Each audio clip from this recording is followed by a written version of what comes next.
Bună ziua, numele meu este Mircea Nicolae Gabriel, sunt elev al liceului Hans Matis Dodge, în clasa 11-a.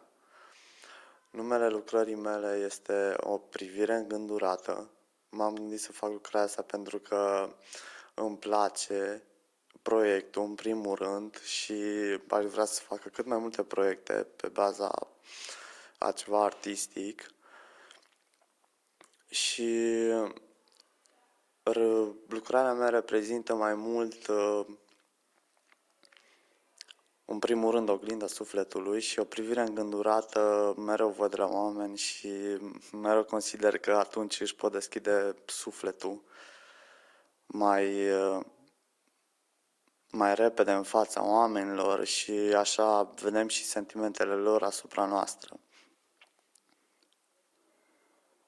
Aș mai vrea să se facă proiecte de genul ăsta, să fie susținute de către oameni cu bani în primul rând și e o experiență în plus pentru elevi. Pentru mine e ceva nou și îmi place când descoper ceva nou și așa aș vrea să fie în fiecare an, dacă se poate, pentru fiecare generație și cât mai multe de acum înainte. Bun, vă mulțumesc!